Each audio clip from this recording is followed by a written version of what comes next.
Okay. Hi, everybody. Thanks for joining us. Before I get started and do like formal introductions and everything, I'm just going to send or give everyone some quick little reminders that there's like a lot of stuff going on.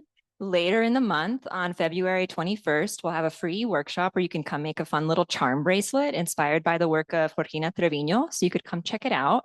And then on March 27th, we'll have the opening of the JSS. I'll let Jasmine talk a little bit more about that. But the exhibits that are currently on display will close March 7th. So if you haven't already seen them for some reason, please come check them out. But okay, thank you. My name is Eva or Eva Gabriella, and you get bonus points if you say the whole thing, but that's okay if you don't because it's really long.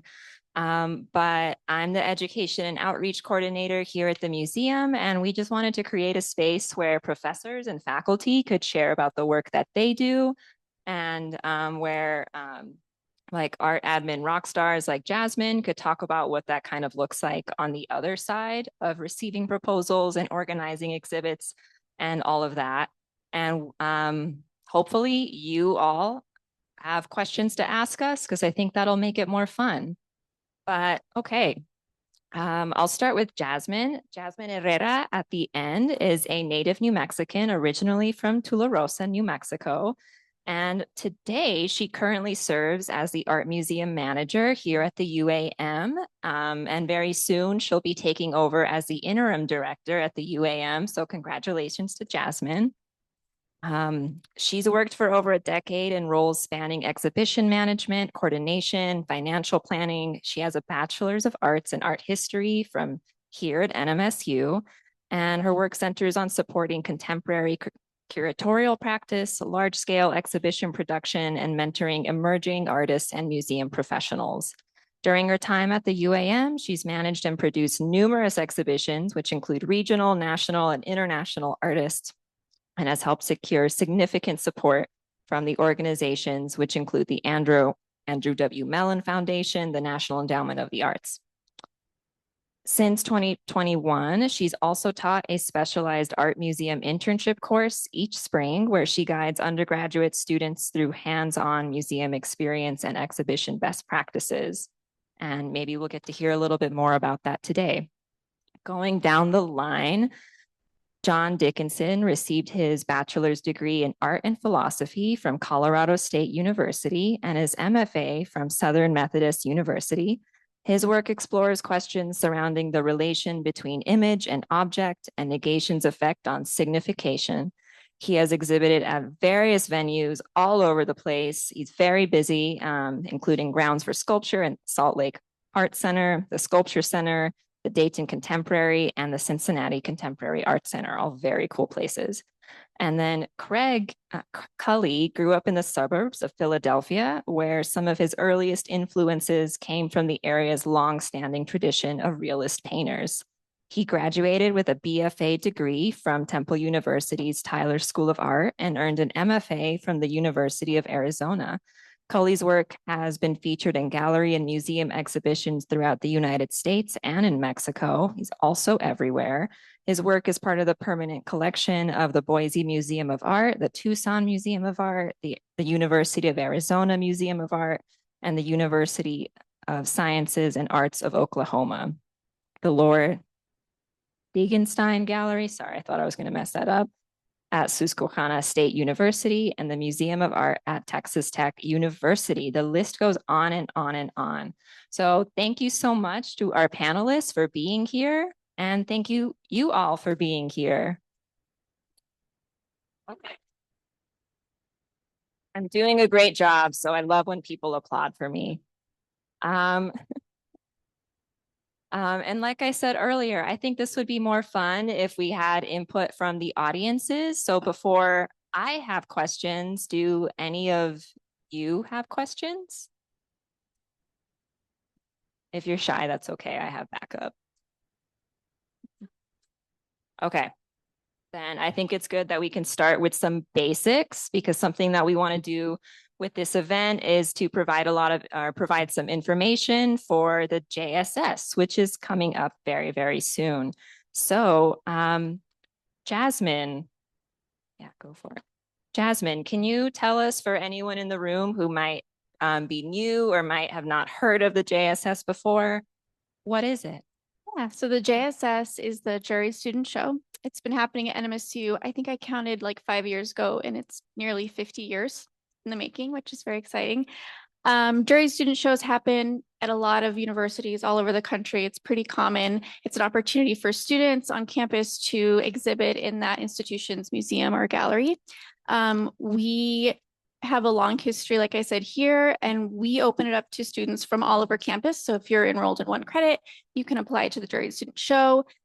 We also bring in a juror that has a connection to the museum. So through the photos that Eva's going to show, you'll see Celia Alvarez Munoz juried. This year we have Jennifer Ling-Jacek, whose work is in the Contemporary Gallery. So we try to bring in an artist that has some connection to the region or has come and met some of our students so that there's a little bit more continuity with their selections. And yeah, so the process is pretty simple. You apply through Canvas. You will email artmuseum@nmsu.edu with your information. We'll add you to the Canvas course. And then through there is a very simple application. You input photos and some information and you submit, and that's all you have to do. We do everything else, and then the juror will take a couple days to make their selections, and then we post the selected works on our door because we're old school, and also online. Yeah, that's kind of the gist of it, unless you have any more specific questions. I mean, while we're here, kind of, I think a question that I always had when I was a student was how to just get in, which I know that's really subjective because an independent juror is selecting it. But do you have any recommendations for what students can do to practice putting together a strong application for the JSS or any other future show that they might be a part of? So I think the most important part is to photograph your work well, as best as you can. Because the images are embedded in a Word doc to make it easy for the juror, you want to make sure you have really great images. In the past, Bree Lamb, who's our photo professor here, has done some little tutorials with people. I know Nick Gillanella, he's an amazing photographer. He's helped students out before. So I would say reach out to professors, reach out to your fellow photo students if they want to help you get the lighting right, make sure you can see them. That's a big important part. We also, last year, I put a space for a short bio and artist statement.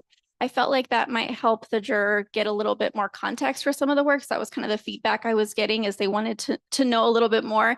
And I know as much as I can, but sometimes it was hard for me to relate that information. So tighten up your artist statement. And that's another thing you can talk to your professors about. They all have an artist statement, read theirs. Same with a bio, short bio, a little bit about yourself. That helps give context to the work, especially if your work is about identity or things like that. It'll kind of draw that connection. And then, so this one's kind of funny, but I think it's important to know the juror, kind of know their work. What is their style? Obviously, you can see Jennifer Ling-Jacek's work. It's playful, but it has a lot of mixed media, has a lot of installation. So trying to understand kind of where they're coming from and where they're juring, the perspective they're juring from, who are their influences, what artists are they looking at? Try that. It doesn't always pan out. Example Evan and I were just joking about is when Celia Alvarez Munoz juried, she actually wanted to do it on site with me, but digitally. So we were kind of going through the applications. And she has a love for anime that I did not expect. And so she juried in a bunch of sort of fantastic, like fantasy works and anime works. So sometimes you never know. So kind of learn their influences, learn sort of what their work looks like, but also submit what you want. Yeah, maybe don't pander to the juror though. Don't make work specifically for the juror. Select the thing you want to be in the show, and if it aligns with their sensibilities, then you may have a better shot, I suppose. But and if you don't get in, you know why, because it didn't jive with the juror, or you didn't put enough money in the portfolio. The JSS application is free. I'll just clarify that. Do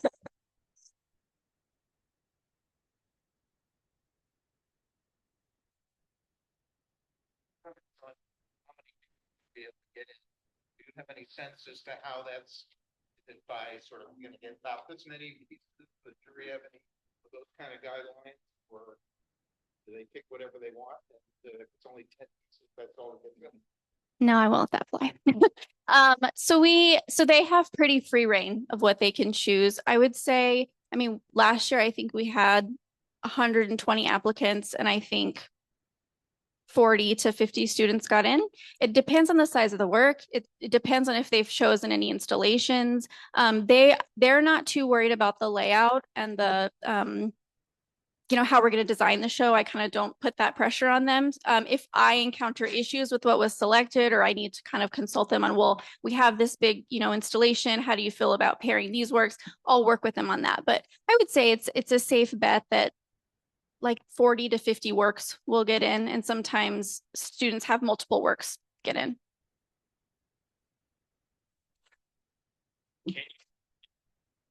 Yes, you can submit up to 3 works. And some of those works can be diptychs, some of those works can be installation, so you can kind of play with that. Any kind of medium, as long as it'll fit through the door. So I don't know if anyone's on Zoom, but if they are on Zoom, they can't hear any of the audience questions. So if anyone else has a question, we can pass on the mic. I don't know. I might just be here speaking to no one, but I tried. No, so John is asking about installation ready. That's a great point. We will work with you and we'll support you on that. But and if you're selected, we'll kind of give you the rundown of how that works. But it's always great to have your work ready to hang. Meaning, is it on a wire? Can it be hung on the stretchers? Is it going to be hung with magnets? Does it need to be on a pedestal? Those kind of questions, if you're thinking about that, just ask me. Ask anyone in the museum, ask your professors. It's good to know that going in. We don't want anyone to be surprised. Like if you have a big charcoal drawing, we got to have a plan to get that up. Sometimes it's magnets, sometimes you get it framed. Yeah, it's a good question.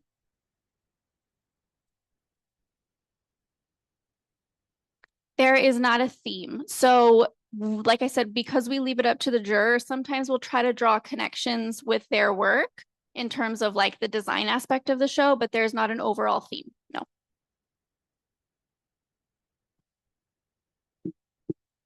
Any other questions? Oh, okay. Thank you, Marissa. It's really for the kids on Zoom. I've heard through the grapevine that there are purchases that are made from this show. Can you tell me about that and also how you might price your artwork? Yes. So we are happy to list your works for sale. We encourage it. We do not take a portion of the sales and we don't manage the sales. So if someone like Dave Sorensen comes into the gallery and is just enamored with a piece, we will take his information and we will pass it directly on to you. Now, if you have questions for us to get the best price, or anything like that, you can come to us. I would say in terms of pricing your work, if you have questions about that, come and ask us. We want to talk you through the process of how long did it take you to make? How much did your materials cost? Or have you sold other work before that you need to keep consistent with your prices? There's a lot of things that go into that. So please come ask us. We'd love to talk to you guys about stuff like that.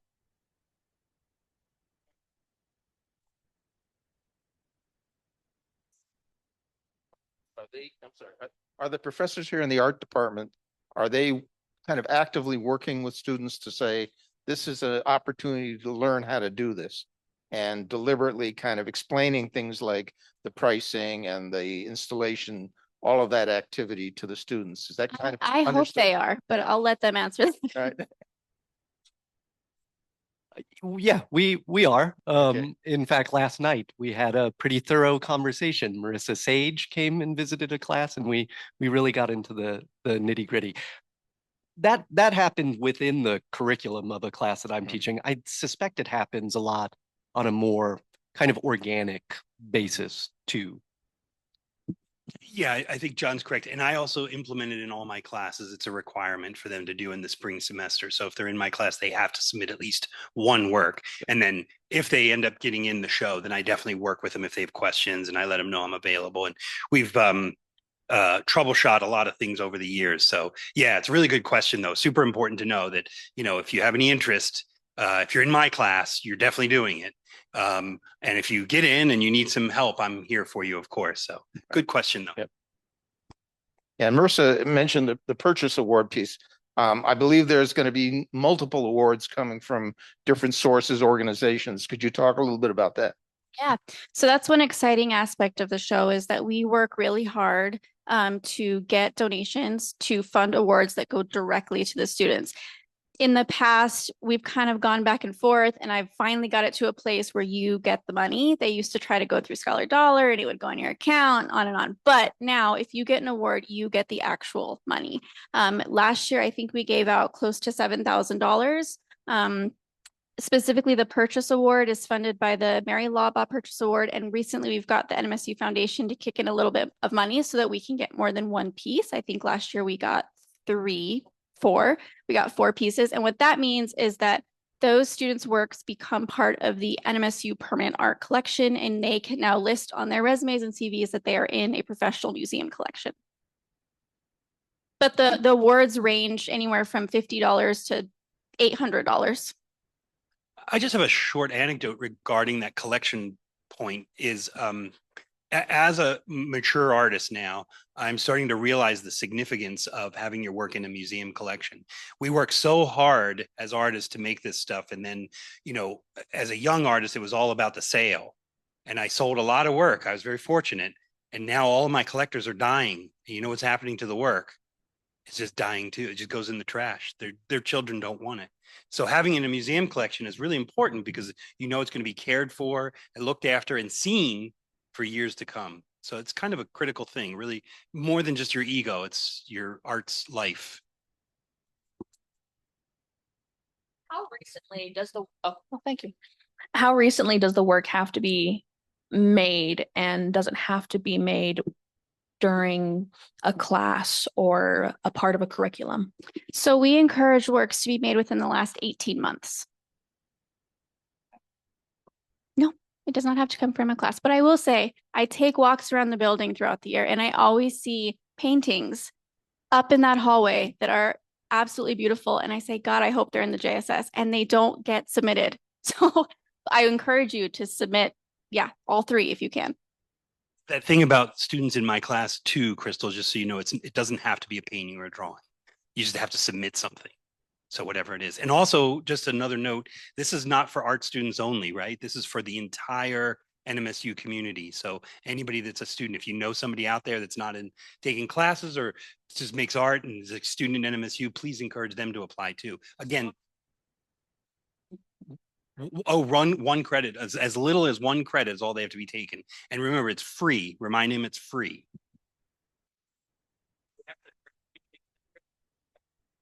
They have to currently be enrolled.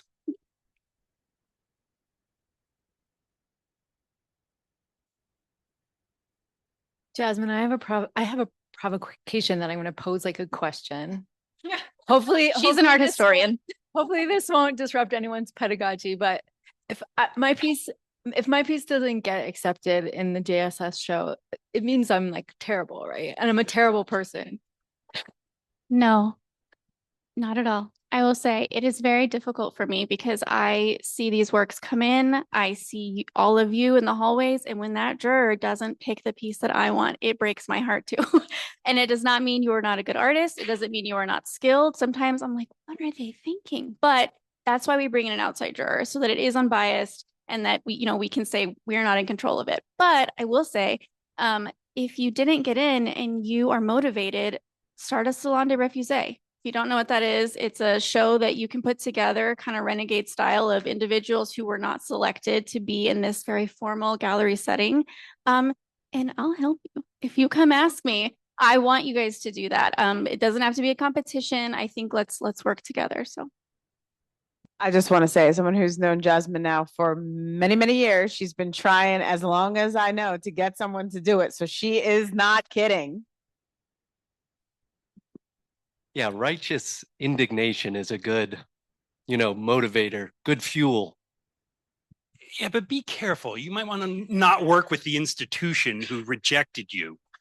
Just No, I just mean if you have questions, how do I do this? How do I do a label? How high do I hang it? Come ask me. I'll help you with those things.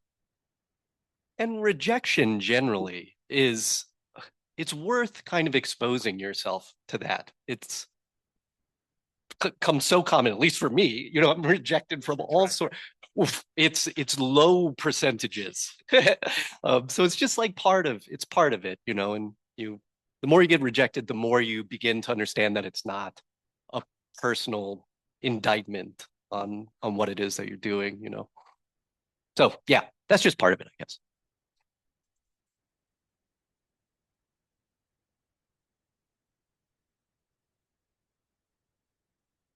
We're like really in a flow. I didn't want to interrupt. It was really easy to be a moderator and not have to do anything. I guess we heard a lot about the JSS, and John, you were talking about this like excellent track record. John and Craig, since you put together these applications or proposals, you have a lot of experience exhibiting. I don't know, what does like a successful application feel like to you two? It feels great. If you get something, it's like the best thing ever. Or what does it look like? Oh, Like when you send it and you're like, this is gonna, like, I know I did everything correctly. Oh gosh. Well, I was just going on with my students today, giving them a little bit of a berating in class, in my last class, talking about submitting properly. I was explaining to them how, you could be the very best candidate for any award or exhibition or whatever it might be, but if you can't get the format correct, so much as putting your imagery or your application into a Word document versus a PDF, or getting a slide or an image turned the wrong way, or mislabeling it. A lot of these, well, pretty much everything now is online. And so if you so much as do the naming system wrong, it's always like last name underscore title something. And, every one you do is different.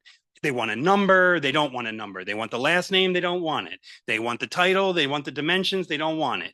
It goes on and on and on. And so you get one of those things wrong and you're lost. It's hopeless. But if you get it right, you have a chance, and hopefully you get something out of it. So there's that. There's like really being very particular about it. And I think, the more you do it, the more you get used to looking for those details. And I am, for those who know me, I am not a detailed person in that way. Like I just can't get my spelling is always wrong. My numbers are always wrong. My dates are always wrong. Everything's always wrong. And so it's been really hard for me to get that right. And I'll realize I work really hard on an application and I put it in, and I go back to it a day later because I always like to review. And I go, screwed that one up, not going to get it. And sure enough, I don't get it. Yeah. Yeah. So following the instructions for sure.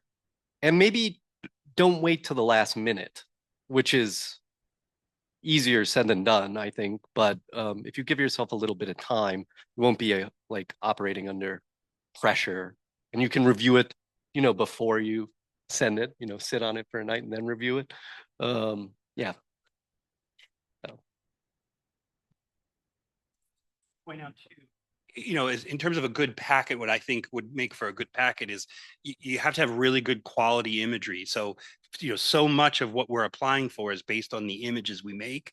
And if we can't take good images of that to show, then that's going to be problematic, right? So again, one of the things that I always encourage my students to do is make sure a simple thing like cropping everything other than the image of the artwork out is critical. It's silly, right? But it's very important. And then as an example, I learned my lesson about that very early on. I actually purposely, as an undergrad applicant, thought I was being really cool back in the 80s when I took my paintings and shoved them into shopping carts in the back of a Kmart and photographed them that way. I'll tell you what, I didn't get into one undergrad school my first go around. And then I hired a professional. And so there's that aspect of it. And then like one of the tricky things is knowing, how these images are going to be seen. I think for the most part, it's fair to say everything's going to be seen on a monitor, but there are occasions where it gets projected, and projecting is a very different resolution. You'll want a different resolution because it just won't work. And then there's also the size of the actual image. So there's all these really fine details. But the good thing for us is nowadays you can go online and find any of this information you need. It's all out there, but do look that up and just try to double check how you think it's going to be reviewed. Most of it is going to be on a monitor now. Yeah. Do you want the mic?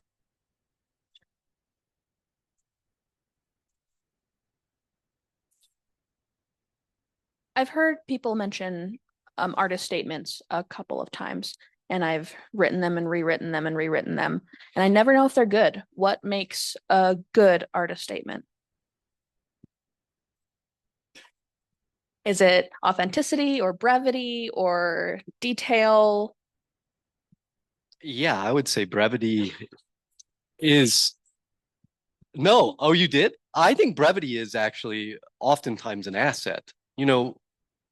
And maybe I'm being too critical, but like I'm turned away sometimes when I see things that feel excessive, like trying to like talk over the work rather than about the work. Like addressing the work specifically, I think is a real asset to a statement. That's not to say that you can't include some biographical details, like personal details, if they're really connected to the work. But I feel like if it starts to stray too much from that, disconnect from it, it's a red flag for me. Too much jargon can be a problem too. Yeah, I agree with that. I tend to have a formula that I use with students in particular, and it's just a formula that you can base it on. But I always say theme, 1 or 2 words. Concept, a sentence. And then content, maybe as much as a paragraph. So if you think about it, you break it down like that, you say, okay, that really helps me outline what it is I'm trying to say in the work. And I don't go talking about stuff that's excessive and not important or insignificant or irrelevant. That, the question is, what's the 1 or 2 words that would thoroughly define everything you're doing in this work or this body of work? And then you ask yourself, what about that? So my example is I always go to war. That's my theme. Not really, but if that was my theme. And then I say, well, what about war do you want to say in 1 sentence? Oh, well, actually what my work is about is the aftermath of war and the results that come from it, like PTSD. So what do you want to say specifically about that? And you could go on for a couple sentences. And that's a great starting point for an artist statement. I think it keeps you clear and focused, and it also offers you a kind of streamlined approach to writing where you don't go meandering here, there, and everywhere. Yeah. I've also found it kind of helpful to frame the work in terms of questions that interest me rather than some kind of like, really honed argument that I'm trying to, like I'm not trying to convince people, necessarily in that statement, but rather just provide a kind of frame for interpretation, some context. Yeah. Now, this advice seems kind of silly because you all gave like really good markers for what people should be following. But I got this advice when I was in grad school in a time when I was just really, really stuck, and I was complaining to a professor, and I was like, I just feel so brain dead. I don't know how to talk about this new body of work when it's so fresh.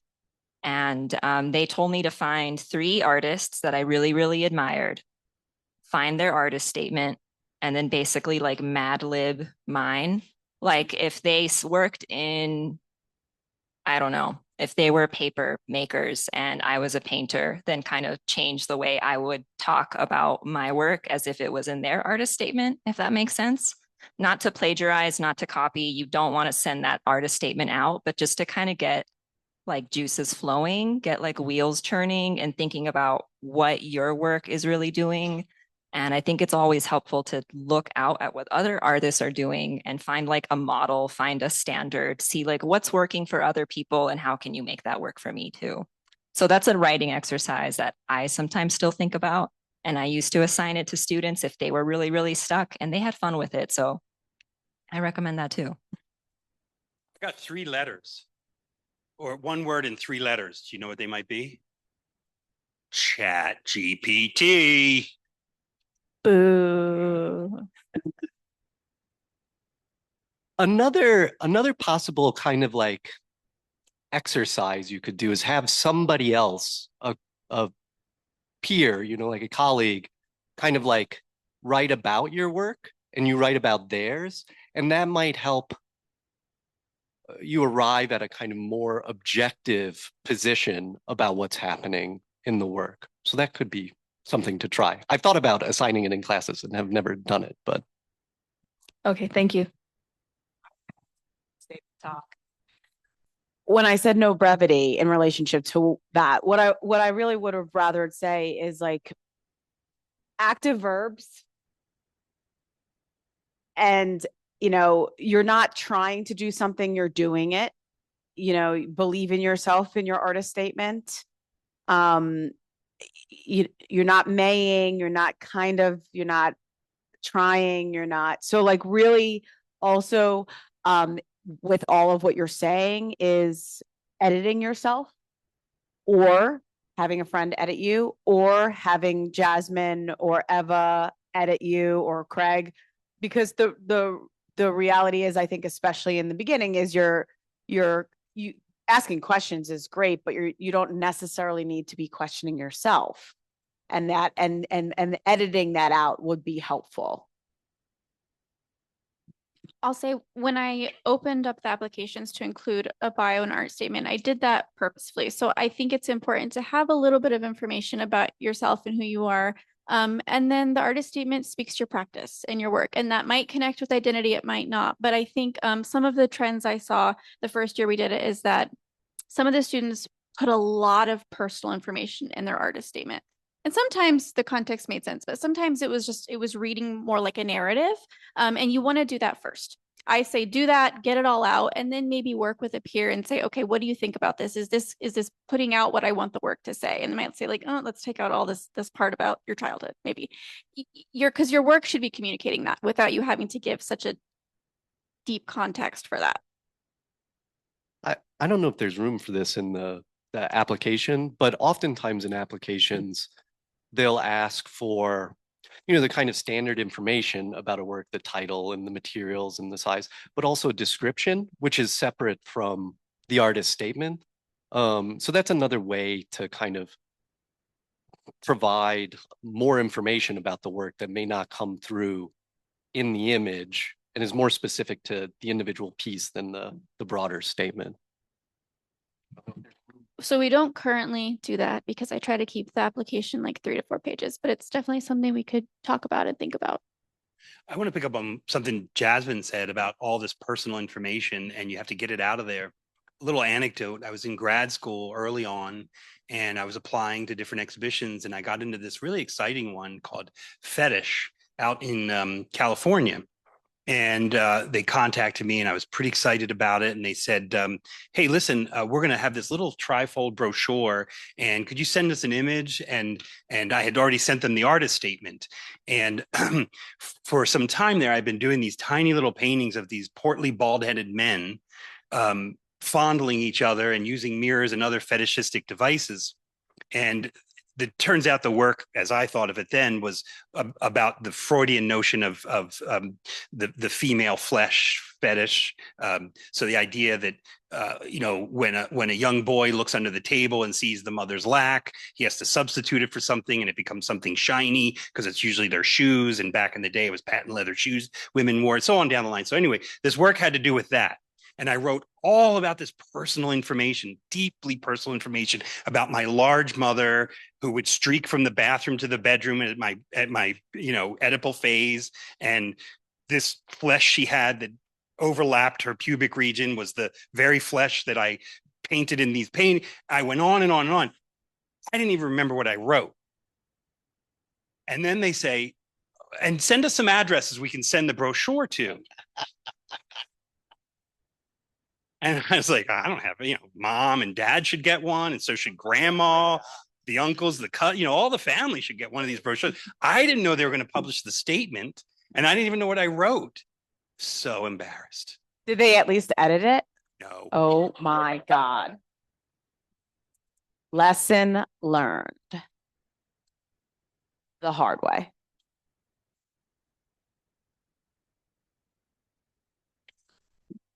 Let me make an analogy to the business world, which I was in for a long time. And folks that have been seeing these online evaluations of applications for these things, correct me if I'm wrong on this, but in the business world, you're getting hundreds and hundreds and hundreds of resumes in, and yeah, they've got the one-page format and all that stuff, but what I learned pretty early, both as a submitter and as a receiver of these things, was it's really about looking for some way to eliminate. It's like you've got hundreds of applicants. You've got to find some way to get down to the handful that you're actually going to be serious about. And so it's really important that what you do is not put things in there that are going to get you booted if it's going to be close. Now, the superstars get picked, right? Everybody knows what they are. The stinkers, usually they drop out pretty easy too, but most people are going to be in that middle zone, and you could be on the bubble in there. And so make it a professional package. You may not get in, but you got to practice at being very professional about this stuff, because these jurors are going to be looking at large numbers of these applications, and you don't want to be throwing something in there like the overhanging, flesh maybe to the wrong person, right? Then to kind of look for ways not to get rejected, and that gets into the peer reviews and to getting somebody to look at it, edit it, make sure you got your formats right, things like that. So, I mean, was that what you guys observe on the art side?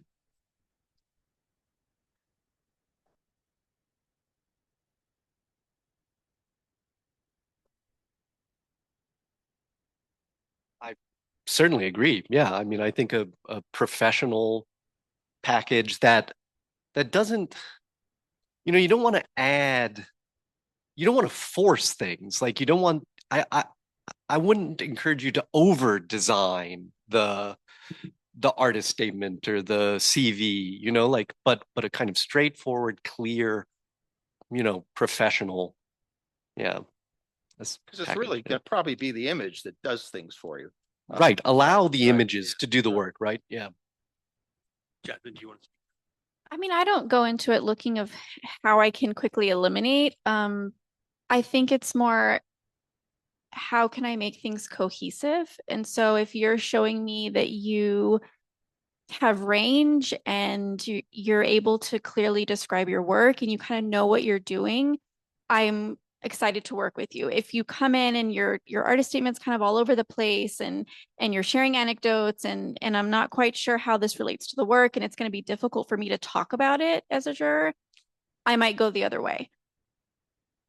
I think the few times I've been in a position to be a juror, and I agree with what Jasmine said, I'm not looking to eliminate, but going back to what was mentioned earlier, the first round of elimination does come from people who might not have followed instructions.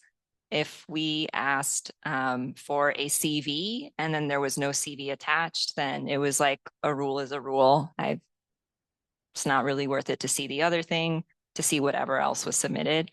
Or again, if we asked for please give us high resolution images, and then they were just like really, really small and we couldn't see them. And I don't know, that like kind of bumped them down on a list over like many, many rounds of like negotiating, advocating for artists.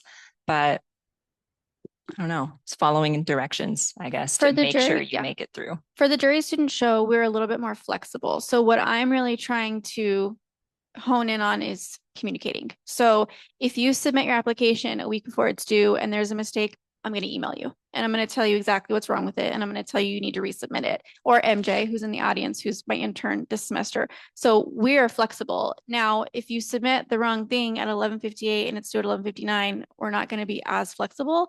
But we want this to be a learning opportunity. So check your email, check your Canvas. That's the most important thing, is because when you're applying to these shows, you want those opportunities of fixing it if it's wrong. And so you need to make sure you're checking your emails and you're responding when people are writing you.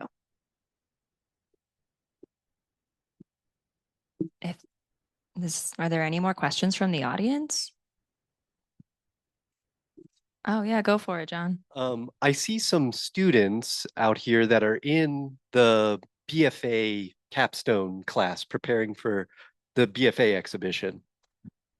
What do you all think? Like, would it be problematic if they submitted work to the JSS, gets into the JSS, but they had kind of thought that they may include it in the BFA exhibition? Is there an issue with redundancy there, like showing the work, you know, in an exhibition that directly precedes another exhibition in the same space?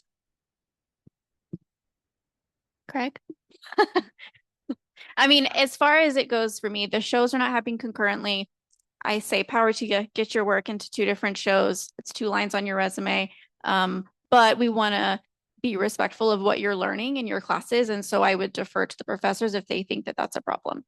Well, it's only a problem in so much as a student would feel like they don't need to make more work for their BFA show, right? If you're like leaning on all this, like I made this one work and, you know, I already have it now and I won't make anything else since then, which wouldn't happen, I'm sure, with anybody, but that would be my only concern.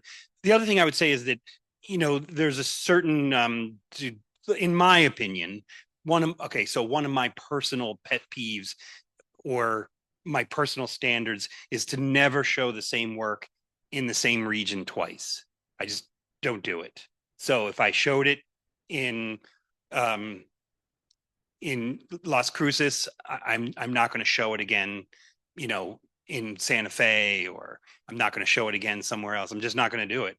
I feel like the audience would have seen it, right? If it's close enough. Certainly never never show the same work in the same town. That said, you're students, right? So you should have a little bit more leniency, I think, in terms of that. And so I personally wouldn't have a problem if it got into the Juried Student Show and you showed it in the BFA. I think that's perfectly acceptable. But I wouldn't make it a practice in the future. Personal standard. In the past, we've had components of students' BFA works in the JSS. Like if they have an installation, there's kind of a component of that gets put into the Juried Student Show. And I think that's a kind of a fun preview to their show. It's also a nice plug. If you have one piece that's going to be in your BFA show where you have 6 pieces, it's kind of a nice preview for that, I think.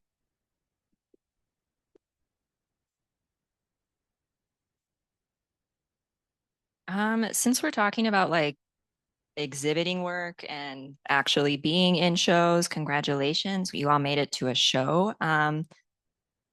Maybe John and Craig, can you describe how you kind of come to be in exhibitions? Is it like a constant practice of applying, or do you feel like it's about like meeting people and getting invited to things, or a little bit of both?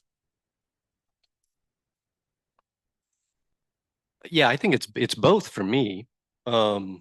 Yeah, applying to opportunities that seem like they're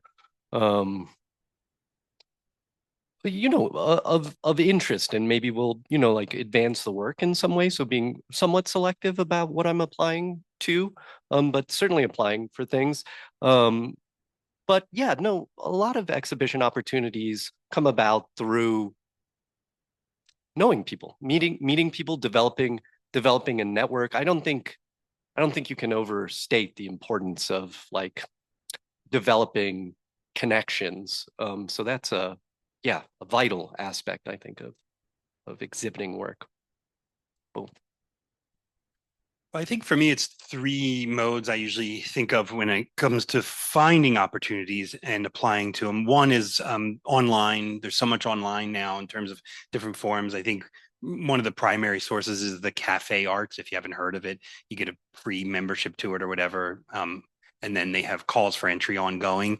In that case, though, you have to be really selective, I think, because you could waste a lot of money doing nothing. There's a bunch of these exhibitions that come up that are clearly for profit. Somebody's making a ton of money. There's this one I see over and over again, and it has the same look to all their calls for entry. They have this certain, not that one. That manifest is actually that's a real serious. I think it's a pretty serious. It's a real serious. It's a beautiful space. But no, there's this other one. I can't remember what it's called. Anyways, you got to watch out. I don't know how to exactly say it, but or what the features are, but you just kind of know it when you see it after a while that they're clearly just making a ton of money off of this, and there's really nothing to it. I especially think online exhibitions are a total waste. That's my opinion, because you put your work online anyway. You got Instagrams and TikToks and whatever else is Facebooks and stuff you can do. And then beyond that, website, it's already out there. What the heck, right? I'll have my own little exhibition in my website. So that said, online, I think, is a great source. Look for it. One of my standards is always to look for who the juror is. So if they're of somebody of reputation, that's something I'll look for. And then if there's money involved or a possible future exhibition, if there's some sort of award, that's been a successful route I've gone in the past. So, if you get in, you've already paid your $30-some to get in, and then you still have to ship the work there and back. And it's like, well, if there's nothing else in it for me, what's the point? So it's a little bit of a gamble, but at least if there's money or juror or exhibition, that's good. The other one, as we were already mentioning, is just through connections. So people, people, and they contact you and they say this. Curators, I've had one or two ever come to me out of the blue. It's pretty rare. But you can also invite curators. One of the things people don't know is how much curators want to get the heck out of their spaces. It's amazing. They really, you imagine, right? Like, it's great. You go to the same space every day. You're in your office. Last thing you want to do is stay there all day. If you've got a reason to go out, so you call up a museum curator and just go, hey, want to come over? Try cookies, whatever. So I've done that in the past, and it's been quite successful for me. And then cold calls. And mostly when you look at galleries these days in particular, it clearly states on every website, almost 99% of them say there's no unsolicited submissions over and over. And they really mean it. Like, they won't take anything. But if you look hard and you look long, and you look deep, you find a few out there, you can occasionally get something. Back in the day, used to be you would just go take an actual physical packet with your statement and your bio and these things called slides in them, and you would drop them off. And boy, that was good times, because they almost couldn't ignore it. And I got several gallery representations that way.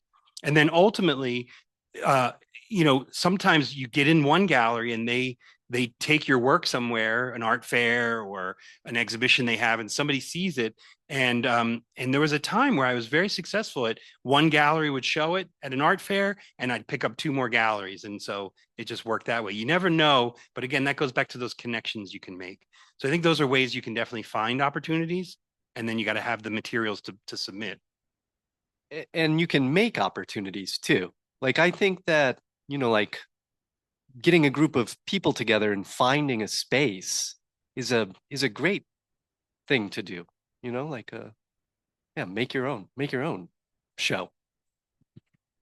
I guess I have 2 points. One is, we accept cold calls. So it's not often that we show people, but we are open to people emailing us. But if you know someone at these museums, or if you go to openings and you meet the curator or you meet the director or you meet people working in collections and they start to get to know you, you're building those connections. So maybe next time they have a show, they think, oh, I met this person. They mentioned that they make this kind of work. That's a little bit harder because it involves getting yourself out there. But then I will also talk about social media. So even now, if someone does cold call us, or if we are thinking about putting a group show together, the first thing we do is see if they have an Instagram. We see what their work looks like, who are they following, who's following them, what kind of shows have they been in the past. Social media is something we actively use to kind of give us context for their practice quickly. So I would say if you're serious about that, make sure that you know what your social media is putting out, because people are going to look at it.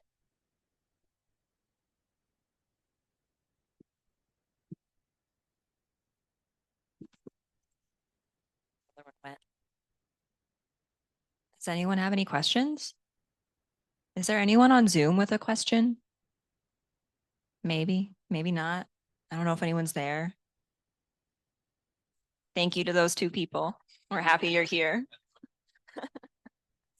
This is something that I've always kind of wondered, or I've always like, I don't know, think about how I can communicate more and more clearly. But is there anything that you feel is really, really important about your art practices that you want communicated to curators or gallerists? And how do you make sure to do that? And then maybe for Jasmine on the opposite end of it, is there information that you're like really, really wanting to hear from artists that you feel like you don't always get? Yeah, I mean, I think for me, it's really difficult to communicate the technical, what I think is the technical aspects of my work. I tend to paint in a lot of different ways in a single painting, and it's hard to get that across in a tiny little image that's on your monitor. You can't quite do that, and so yeah, I wish there was a way I could better communicate that, but not many opportunities to do so unless you see it in person. Yeah, I suppose I feel similarly that there are, yeah, various kind of aspects of process, um, and material selection and things that don't easily figure into the statement that are relevant to the work. And I suppose it would be nice if curators and everybody else were aware were aware of those kinds of things. Yeah, yeah, I don't know. Um, So obviously my perspective is a little bit different. I can tell right away if someone's going to be easy to work with.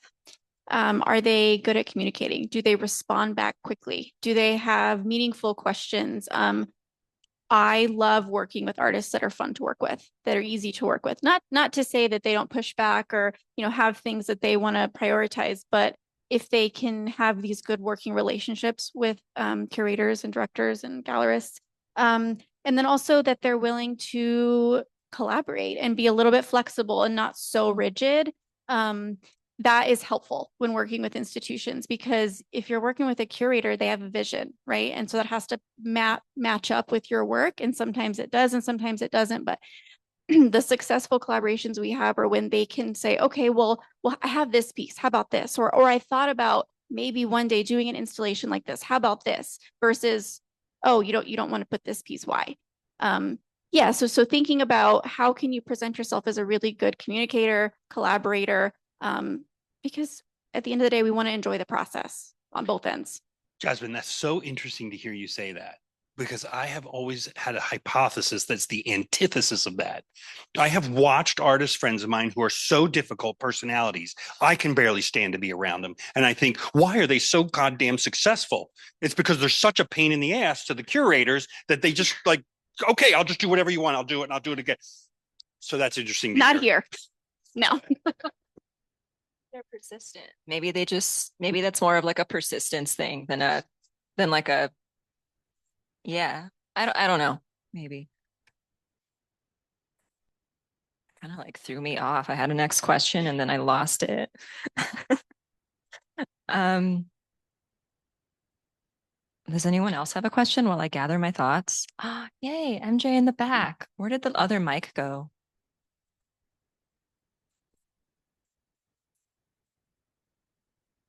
This is switching gears a little bit. And this is for you too, Eva. But can you guys talk a little bit more about how you've gathered funding for your work, especially as like an up and coming artist or as a student artist in the past?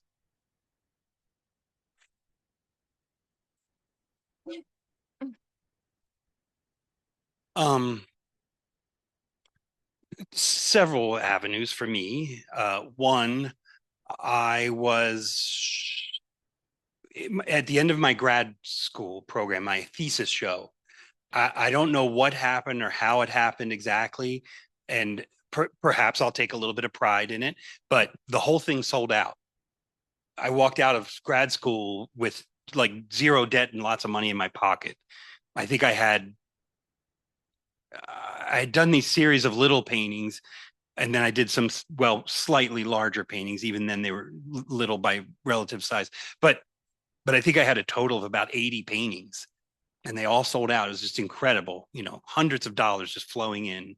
So that was really awesome. And then I got really fortunate. I had this one set of collectors that they just kept commissioning a piece every couple months. Kind of remarkable. And every time they came back, I could up the price. And so I was making a lot of money then. And then I got depressed. And I just thought, because I had this like lull, and I thought, I don't know what I'm going to do for money and stuff. And I sat down with my wife one breakfast, and I conceived with her, I give her credit, for an idea. And I decided that I would only paint objects that would fit on a 2.5 by 2.5 inch format at scale. And these things I couldn't make enough of them. They just sold. I just sold everywhere. And so I made all this money off these things. We're selling for hundreds and hundreds and hundreds of dollars for these tiny little things I could make in a day. And that was one source I made money from. And then beyond that, because that got really exhausting. And beyond that, grant money funds things. Yeah, I suppose great. I'm not great at this, to be honest with you. I suppose that what I do is just try to work within my means.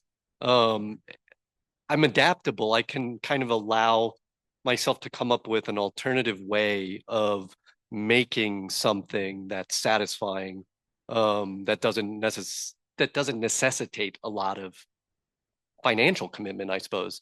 There have been times where I just, I turn to tech, like I write if I don't have any money. And so there's like an out that way for me, I suppose. Yeah, I don't have an established way of generating money to fund the practice beyond budgeting and trying to work within my means. I would also point out that I do not make a living making artwork ever, in no way. So teaching has been the form through which I actually make my real money. And early on, I took any teaching job I could get. I taught at senior citizen homes. I taught at inner city community colleges, and I taught any class they would hand to me. I taught art history once to 300 students, and I couldn't remember the word I was trying to think of. And all semester I kept saying, I think I wanted to use the word, I can't even think of it now. I kept using the word hubris, and I meant like the rubric within this. I kept saying hubris, and it wasn't until the end of the semester I went, what the heck was I saying? So yeah, I basically funded my practice mostly through teaching. I'll say, as I was once a student, right? It was important for me to kind of just do stuff that was adjacent, right? So I was a studio assistant for an artist. It wasn't exactly what I wanted to do, but it kind of kept me in the mix. It got me meeting people. I was getting paid. Don't be a studio assistant for free. Working 10 hours a week in a museum. I think sort of rounding out your skills so that you can pick up these jobs here and there when you're a young student, kind of, like I said, keeps you in the mix. And you feel like you're still doing what you want to do. And then the money's like helping your practice. Also, learning the skills. I'm looking at Antonio right now, and he recently in the UAM started learning SketchUp, which is a digital platform for exhibition design. It's really marketable. And when he gets out of college, it might not be exactly what he wants to do, but he can get hired doing SketchUp for institutions, and he's good at it, right? I think I would mostly echo what was already mentioned. I'm a big fan of just like budgeting. When I was living off of my artwork, my budget was like my Bible. I just decided this is what I need to survive every month. And that's just the goal. That's the money I'm going to fundraise. That's what I'm going to do. And I did that by kind of separating what to me, I don't know, I called it like little works and then big works. So kind of like Craig, you mentioned like small works that sell, and maybe they were like I don't know, maybe kind of like boring for me to make, but I could paint them really, really quickly in a kind of mindless way. And I still had fun with them. I think they were really beautiful and people enjoyed having them in their house. But then that was funding like big works, like work that was going to be in exhibitions. And when I'm working with a gallery or with a institution that's going to exhibit the work, I think it's really important to ask always. Maybe like some smaller regional shows. I don't know. There's not a lot of funding in the arts. If it's something kind of local, I don't expect like people to just like give me a lot of money to exhibit. But if it's a larger institution, the first question is always like, yeah, I'm so interested. Thank you so much. Like, what is the artist fee? And that with an artist fee, which isn't super, super huge always, but with like selling these small works that you can make over and over again, that felt manageable. But it is also like really time consuming. So then when I was offered like a full-time job, it was like, oh great, that's cool. It's like a little bit easier to get health insurance now. I'll take that. So then I don't know, that does like take a huge burden off, but I think there's more than one way to be an artist. And I've seen artists be really successful in a bunch of different ways. It just kind of depends on what you can do. Like if you're like, I really like exhibiting at artist fairs, or I'm a really skilled printmaker, so I can actually make prints of these artworks, have that like as part of my practice to maybe kind of sell a little bit more. But also remember to always advocate for yourself when you are exhibiting somewhere. Maybe you can ask, even just like, is there help for shipping the work? Is there a small artist fee? And then looking for grants too. I guess that's always just something that we should always be doing. I always advocate for kind of starting local. I think there are a lot of opportunities in local governments that we don't always know, but there are like a lot of cities have public arts programs. Sometimes like small universities or colleges are always kind of looking for outside artists to come in, or even here in town, there's an organization called La Semilla that has a wonderful, wonderful like artists and scholars research fellowship that you might not be aware of because they're a farm. So maybe as an artist, that's like not your first instinct to go look into like what grants farms have. It definitely wasn't mine, but someone recommended it to me and it was like a really wonderful opportunity. And every year they consistently offer significant grants to cohorts of artists, writers, scientists in the region. So I don't know, it's kind of just like looking, always looking and asking around and relying on your community to kind of send information your way.